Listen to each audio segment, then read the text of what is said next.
Some truths don't destroy you all at once. They take their time, burning slowly, quietly, until you're left wondering how long you've been living in a lie. My name is Daniel, and this is the story of how I found out about my wife's affair, and the day her lover came to my door. For 10 years I thought I'd built something real with Emily. Laughter, dreams, late-night talks about the future. She was my best friend, my partner, my home. Then one day I noticed little cracks. The way she'd flinch when her phone buzzed. The sudden late meetings. The excuses that didn't quite fit. I wanted to believe her, I really did. But love can make you blind to what's right in front of you. One night, while she was in the shower, I saw her phone light up. A message preview flashed for half a second before the screen dimmed again. Can't stop thinking about you. My stomach dropped. I shouldn't have looked further. But something inside me broke, that quiet voice whispering maybe it's not what it seems.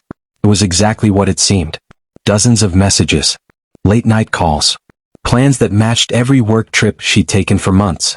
I felt the world tilt. When she came out, smiling, towel in her hair, I couldn't even speak. I just handed her the phone. Her face drained of color. "Daniel," she whispered. I didn't yell. I didn't throw anything. I just said, "How long?" She sat down, trembling. "About 6 months. I'm sorry.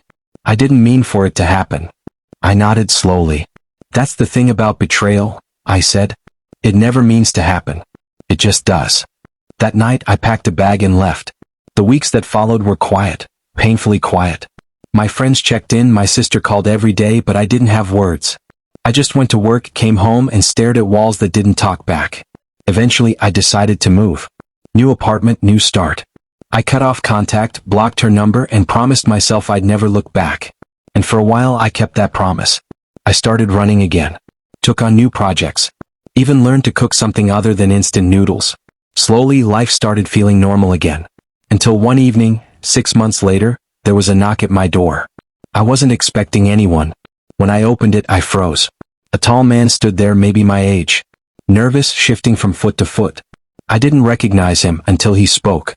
"Are you Daniel?" "Yeah," I said slowly. He swallowed hard. "My name's Mark. I think you know who I am." My blood ran cold. He was the man. For a moment I just stared at him. I'd imagined what I'd say if I ever met him. Anger, maybe even a punch. But instead I just felt tired. "What do you want?" I asked quietly. He rubbed the back of his neck. "Look, I didn't come here to fight. I came because she lied to both of us." That made me blink. "What do you mean?" He sighed. "She told me you'd been separated for a year before I met her. I only found out the truth when I saw your photos online. You were still married." I stared at him. "You didn't know?" He shook his head. "No." When I confronted her, she broke down. Said she thought she loved me, but she was confused. I ended it right there. He looked down. "I just wanted to tell you I'm sorry. I know it doesn't fix anything, but you deserve the truth." For a long time I said nothing. Then I nodded. "I appreciate that." He looked surprised. "That's it." I smiled faintly. "What else is there? You both made choices. I've already lived through the worst part."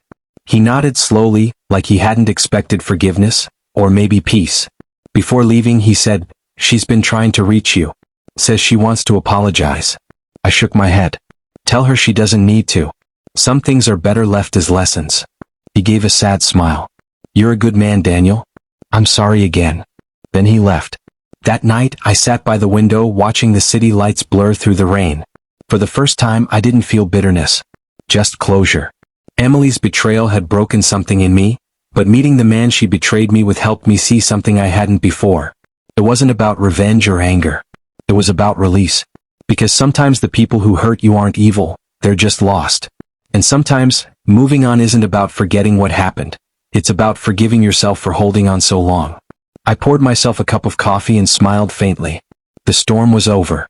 And for the first time in years I could finally breathe.